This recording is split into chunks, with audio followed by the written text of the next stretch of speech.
Hello guys, welcome to our channel PK chemistry point. देखो बच्चों, अपना जो लास्ट लेक्चर था वो कंप्लीट हो चुका था। स्टेटस ऑफ मैटर,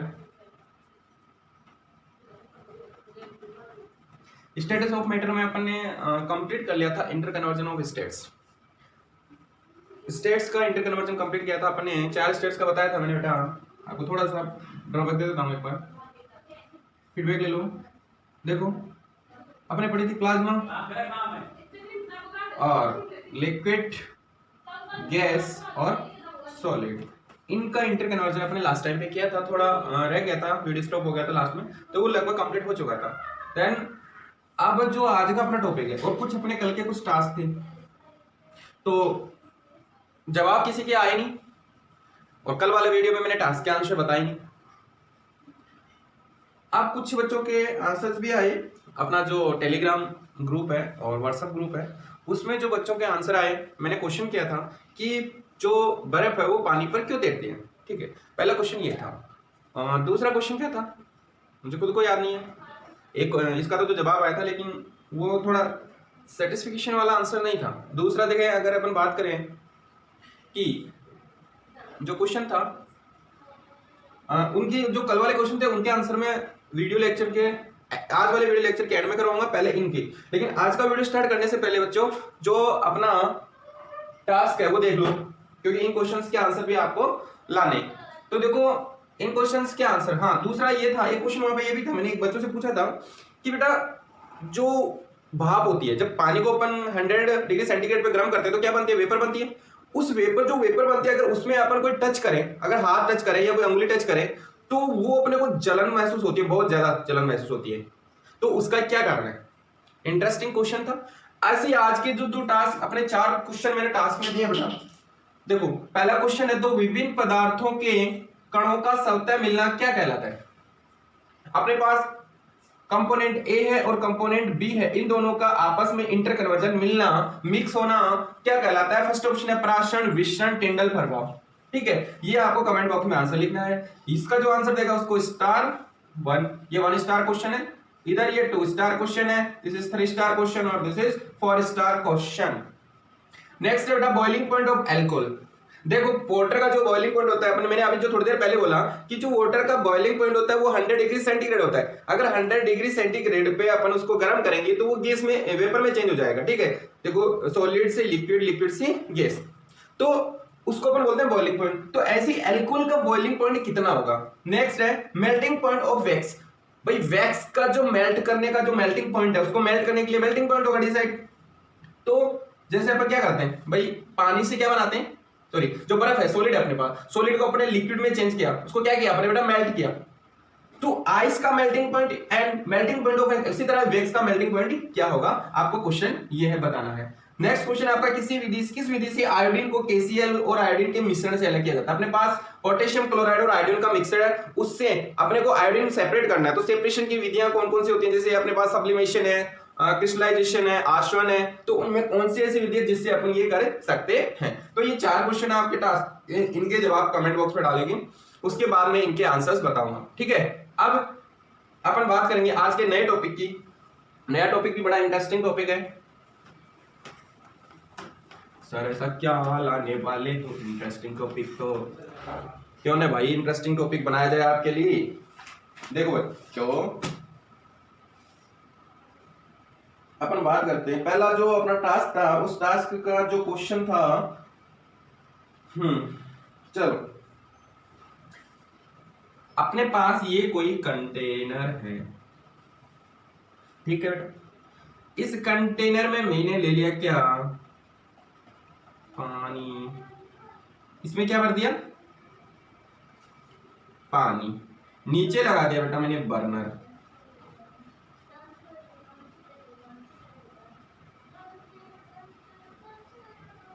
जो इसको दे रहा है हीट। जब मैंने इसको हीट किया कितने पे,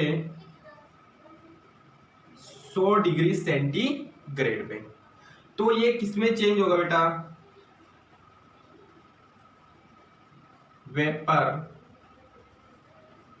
वाष्प में चेंज हो जाएगा। किसमें? वाष्प में। अब जब मैंने इसको 100 डिग्री पे गर्म किया और अगर मैंने 100 डिग्री से ज्यादा की हीट इसको दी तो भी ये कितना रह रहा है? 100 डिग्री। मतलब मैंने यहां से टेम्परेचर को क्या कर दिया? इंक्रीज कर दिया। और अगर मैंने टेम्परेचर को इंक्रीज कर दिया तो अभी क्या है? ये 100 डिग्री सेंटीग्रेड है।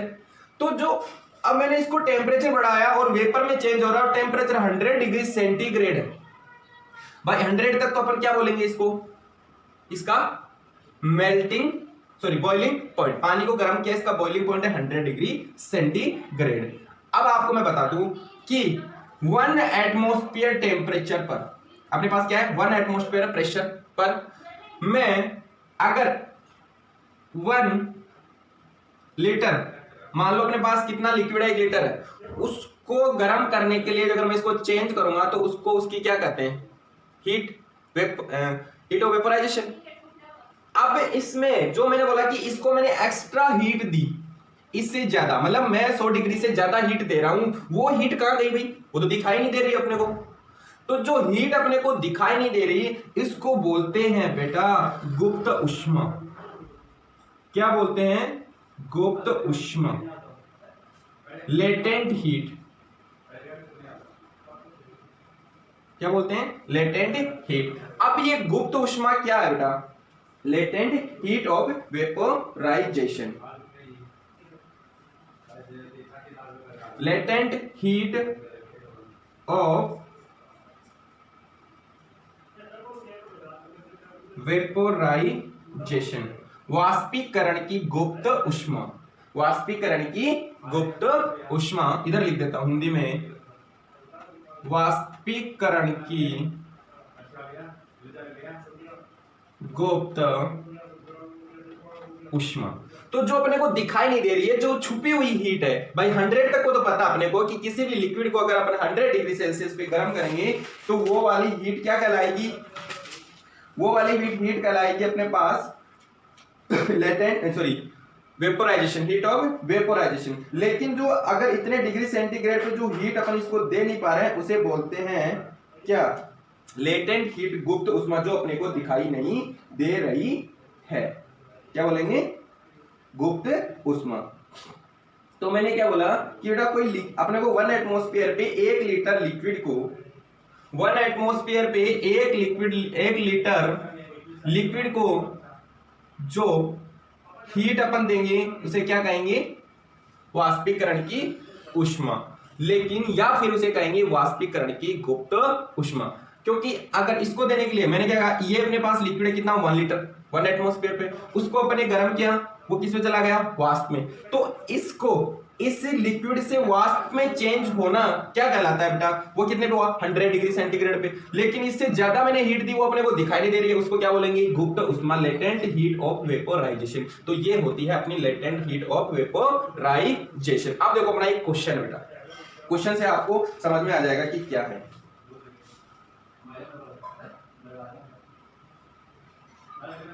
और भी कुछ एग्जांपल लेंगे बाद में इसकी। तो इतना समझ में आ गया भाई अपने पास, ये समझ में आ गया आपको। यहाँ पे क्या हो गया? यहाँ पे ये लिक्विड था और लिक्विड से यहाँ पे किसमें चला गया? गैस में। यहाँ पे क्या हो गया बेटा? इसकी स्टेट चेंज हो गई।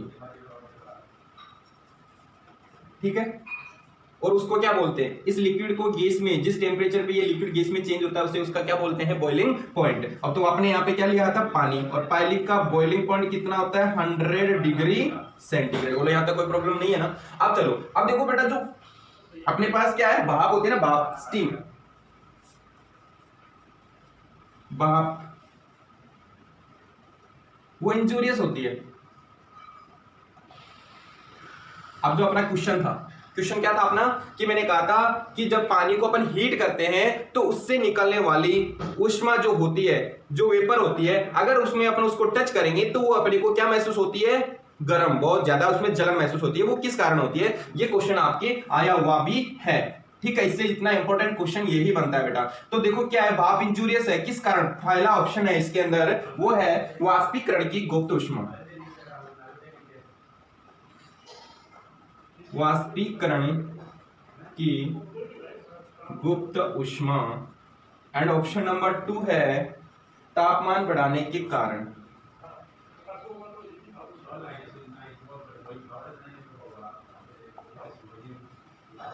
ठीक है, और तीसरा है बेटा ए एंड बी। तो आंसर कौन जाएगा राइट? वाष्पीकरण की गुप्त ऊष्मा। जो अपने को जलन महसूस होती है वो किस कारण होती है? वाष्पीकरण की गुप्त ऊष्मा के कारण। तो जब वेरी वेरी इंपॉर्टेंट बेटा लेटेंट हीट, वाष्पीकरण की गुप्त ऊष्मा, लेटेंट हीट ऑफ वेपोराइजेशन, वाष्पीकरण की गुप्त ऊष्मा है वो इंपॉर्टेंट है। एक बार फिर से समराइज कर देता हूं कि अपने पास ये कंटेनर है बेटा, इस कंटेनर में मैंने लिक्विड लिया है, वो पानी लिया है, इसको मैंने टेम्परेचर दिया, ये वेपर में मतलब लिक्विड स्टेट से गैस स्टेट में चला गया, इसकी स्टेट क्या होगी? चेंज होगी। लिक्विड से गैस जिस स्टेट में ये जिस टेम्परेचर पे चेंज होता है उसे उसका क्या कहते हैं? क्वथनांक कहते हैं, क्वथनांक बिंदु, बॉइलिंग पॉइंट कहते हैं। पानी का बॉइलिंग पॉइंट होता है 100 डिग्री सेंटीग्रेड, लेकिन मैंने बोला कि मैंने इसको 100 डिग्री सेंटीग्रेड से ज्यादा टेम्परेचर दिया, वो वाला डिग्री सेंटीग्रेड मेरे को दिखाई नहीं दे रहा। जो दिखाई सीधा देखो, जो दिखाई नहीं दे रहा ना तापमान, उसको क्या बोलते? गुप्त। जो दिखाई नहीं देता उसे गुप्त बोलते हैं। तो उसे कहा गया गुप्त ऊष्मा, लेटेंट हीट ऑफ वेपोराइजेशन। इसके कारण अपने को जो स्टीम होती है, भाप होती है, वो इंजूरियस होती है, वो गर्म लगती है, क्योंकि उसकी किसके कारण? वाष्पीकरण की गुप्त ऊष्मा के कारण। ठीक है, तो इसको मैं रख कर देता हूं अभी। देखो ऐसे इसका एक और एग्जांपल, बढ़िया एग्जांपल। हाँ, एक एग्जांपल मैंने ये दिया था कि गर्मियों में जो अपन मटका रखते हैं बेटा, उसका जो पानी होता है वो ठंडा होता है। क्यों? मिट्टी का घड़ा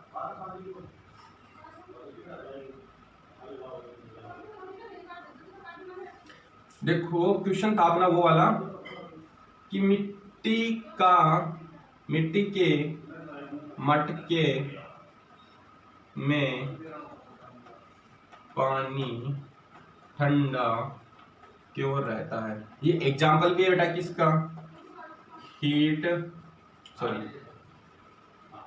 लेटेंट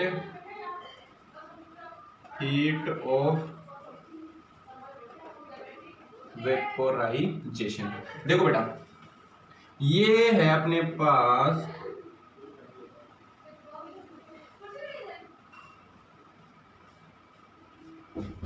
मटका। क्या है? मटका है। क्या है? मटका। अब देखो बेटा, इस मटके में, ये मटका है, और इस मटके में अपन भर देते हैं क्या? पानी। क्या है? पानी। अब देखो इस मटके में जो है वो पानी ठंडा रहता है भाई। ये जो पानी है, वाटर है, ये क्या रहता है? ठंडा। क्यों भाई ठंडा क्यों रहता है? आपको पता है बेटा, जो पानी होता है, और वैसे मैं बता दूं कि गर्मी के टाइम आप मटके से ही पानी पिए, क्योंकि जो मटका बना होता है वो किसका बना होता है बेटा? सॉइल का, मिट्टी का। ठीक है, मिट्टी का मटका किसका बना हुआ है? मिट्टी का। अब आपको पता है बेटा, मिट्टी में बहुत सारे मिनरल्स होते हैं। अरे होते हैं कि नहीं होते हैं? जो अपनी बॉडी के लिए क्या होते हैं? आवश्यक होते हैं। क्या होते हैं? आवश्यक होते हैं। तो अगर जितना मटके का पानी पियोगे, देखो गरीब फ्रिज का पानी पियोगे वो अच्छा नहीं होता सेहत के लिए। मटके का पानी बहुत अच्छा होता है, क्योंकि उसमें मिनरल्स होते हैं, बॉडी के लिए आवश्यक होते हैं, उसमें जो तत्व होते हैं। अब देखो बेटा, ये पानी ठंडा क्यों होता है? आप देखो अगर उसको माइक्रोस्कोपिक देखोगे तो जो मटका होता है ना, देखो अंदर से देखना, कभी उसके ऐसे आपको पोर से दिखेंगे, वो दिखाई नहीं देते। मतलब जैसे बोलते हैं ना, एक आप जैसे ऐसे मतलब घर में अपने बात होती रहती है कि जो झरने वाला मटका है ना, वो और भी ठंडा पानी करता है। झरने वाले मटके से क्या मतलब है? जो झरने वाला मटका है वो उससे क्या मतलब होगा?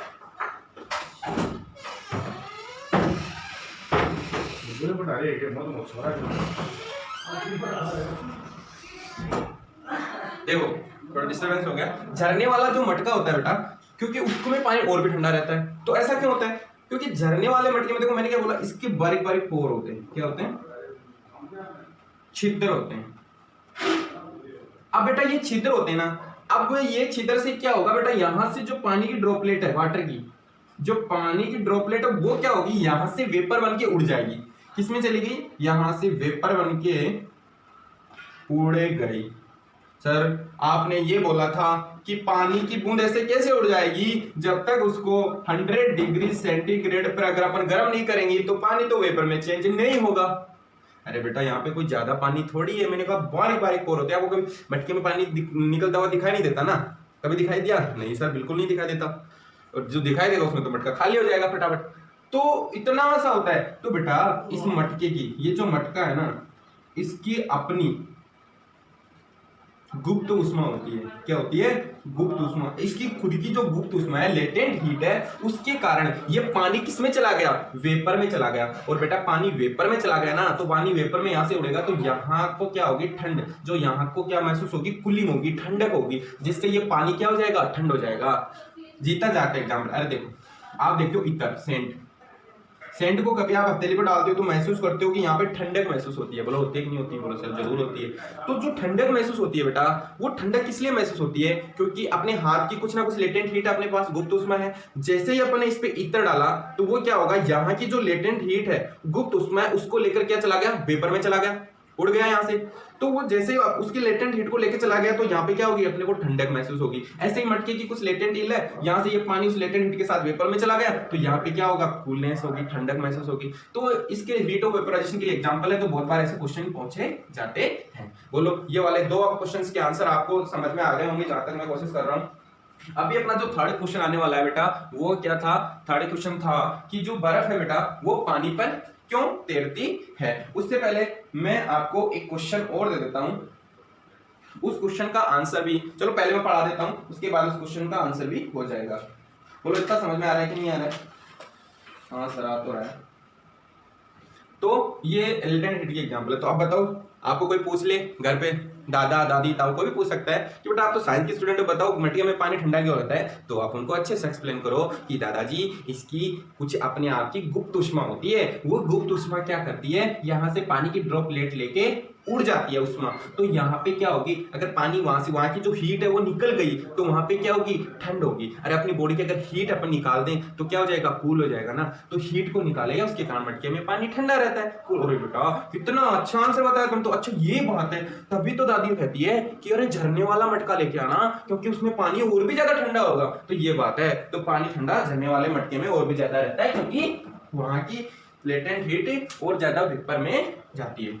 ठीक है बेटा, आप देखो बर्फ की बात करते हैं तो वाटर का anomalous behaviour, anomalous behaviour of water.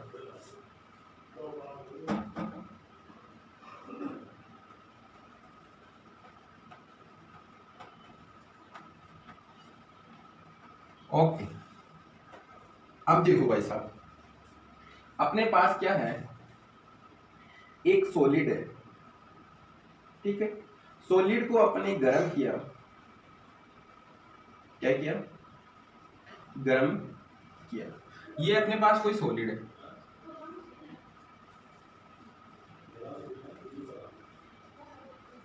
ठीक है।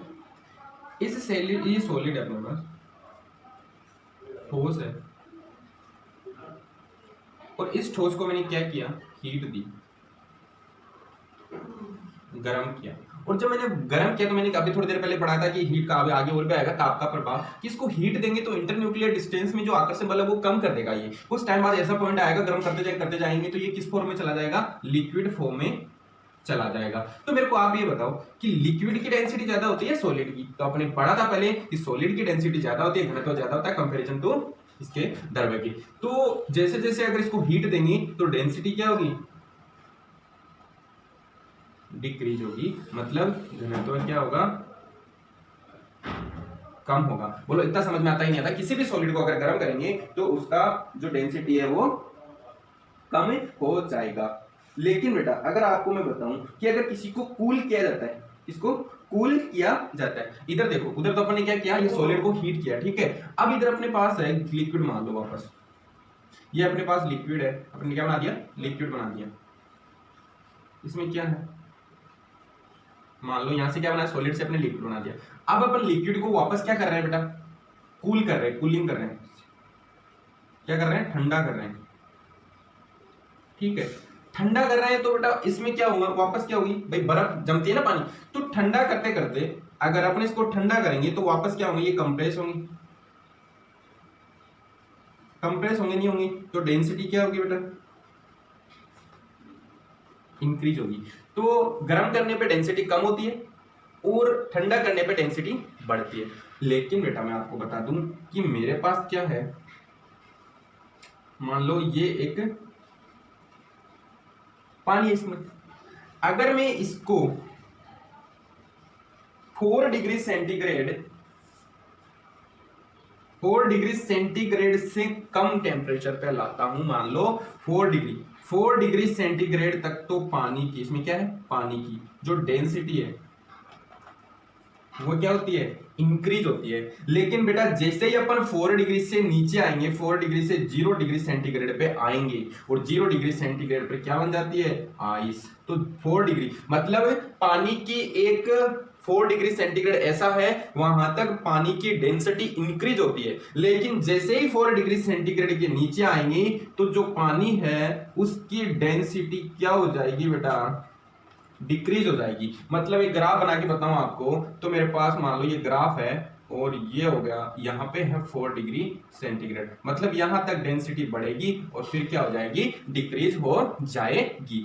तो अब जो क्वेश्चन था अपना कि जो ये पानी है इस पे ये बर्फ है वो क्यों तैरती है, क्योंकि बेटा अपन ने क्या किया कि जो बर्फ बनती है वो कितने पे बनती है, 0 डिग्री सेंटीग्रेड पे बनती है। और अपन ने कहा था कि मैक्सिमम जो टेम्परेचर है पानी की डेंसिटी इंक्रीज करने का वो कितना है, 4 डिग्री सेंटीग्रेड। तो जो पानी की जो डेंसिटी है वो 4 डिग्री सेंटीग्रेड तक तो ज्यादा रहती है, लेकिन उसके नीचे गए तो पानी की डेंसिटी कम हो जाती है। तो बर्फ की डेंसिटी पानी से क्या होती है, कम होती है, कि बर्फ का जो घनत्व है वो पानी के घनत्व से कम होता है। अगर वो पानी के घनत्व से बेटा कम है, ठीक है, पानी के घनत्व से कम है, तो पानी पे बर्फ तैरेगी कि नहीं तैरेगी, बोलो सर तैरेगी। तो याद रखो ये क्वेश्चन आया हुआ है कि मैक्सिमम, अगर मैं बोल दूं कि किसी वाटर को मैंने 25 डिग्री सेंटीग्रेड से 0 डिग्री सेंटीग्रेड तक अगर उसको चेंज करूंगा 25 से 0 में, तो क्या टेम्परेचर इंक्रीज होगा, डिक्रीज होगा, पहले इंक्रीज होगा फिर डिक्रीज होगा, पहले डिक्रीज होगा कि फिर इंक्रीज होगा। तो बताओ क्या होगा कि 25 से बेटा मैं 0 में जा रहा हूं, तो 25 के बीच में क्या आएगा, 4 डिग्री सेंटीग्रेड आएगा। तो ये पानी 25 से 4 डिग्री कहां तक जाएगा, ये 25 डिग्री सेंटीग्रेड है और ये कितना है अपने पास, 0 डिग्री सेंटीग्रेड है। तो ये पानी यहां से मान लो यहां पे गया कितने पे, 4 डिग्री सेंटीग्रेड पे, तो यहां तक तो डेंसिटी क्या हो गई, इंक्रीज हो गई। और फिर क्या हो गई बेटा, 4 डिग्री से 0 डिग्री सेंटीग्रेड पर डिक्रीज हो गई। तो पहले क्या होगी, डेंसिटी इंक्रीज होगी फिर डिक्रीज होगी। तो अगर ऐसा करेंगे तो ठीक है। तो क्वेश्चन क्या था, क्वेश्चन अपने पास, if temperature of water decrease from 25 to 0 degree then density of water, उसके बाद जो वाटर की डेंसिटी होगी वो क्या होगी, 25 डिग्री से 0 डिग्री सेंटीग्रेड तक अगर अपन करेंगे तो टेम्परेचर को डिक्रीज करेंगे 25 से 0 तक, तो पहले डेंसिटी क्या हो रही है बेटा, इंक्रीज हो रही है, और फिर क्या हो रही है, डिक्रीज हो रही है। नहीं समझ में आया, अरे देखो भाई अपना जो क्वेश्चन है वो क्या है बेटा, इतना समझ में आ गया कि भाई अगर अपन किसी सॉलिड को गर्म करेंगे तो उसकी डेंसिटी कम होगी, बट उसको कूल करेंगे तो 4 डिग्री सेंटीग्रेड तक उसकी डेंसिटी इंक्रीज होती है, उसके उपरांत 4 डिग्री के बाद 0 डिग्री सेंटीग्रेड तक डेंसिटी कम होती है, इसलिए पानी पर बर्फ तैरती है। अब जो क्वेश्चन है बेटा वो क्या है, क्वेश्चन आपके सामने है, यदि temperature to water, temperature of water, ये क्या अपने पास वाटर है और इसका जो टेम्परेचर है, ठीक है, इस वाटर का जो तापमान है वो डिक्रीज हो रहा है बेटा, कितने से, 25 डिग्री सेंटीग्रेड से 0 डिग्री सेंटीग्रेड, मतलब डिक्रीज हो रहा है टेम्परेचर, डिक्रीज कर दिया किसको, टेम्परेचर को। अब टेम्परेचर को डिक्रीज मैंने किया, क्वेश्चन बोल रहा है 0 degree then density of water पूछ रहा है, तो इसके उपरांत देन डेंसिटी ऑफ वाटर, इसके अंतराल उसकी डेंसिटी पे क्या फर्क पड़ेगा। अब आपको मैंने बताया कि अभी जो ग्राफ बताया था मैंने बेटा कि 4 डिग्री सेंटीग्रेड तक वाटर की जो डेंसिटी है वो क्या होती है, इंक्रीज होती है, ठीक है, ये अपनी डेंसिटी है, और उसके बाद क्या हो रही है बेटा, डिक्रीज होती है 0 डिग्री सेंटीग्रेड तक। तो यहां से यहां तक मान लो 25 से अगर वो 4 डिग्री सेंटीग्रेड तक गया तो डेंसिटी इंक्रीज हो गई, और इसके बाद वो 0 तक गया तो डेंसिटी क्या हो गई, डिक्रीज हो गई। बोलो बेटा समझ में आया कि नहीं आया, और इस सर बहुत अच्छे से आ गया। तो नेक्स्ट पॉइंट, अभी लाइट प्रॉब्लम हो गई, एक बार वीडियो को क्लोज करते हैं।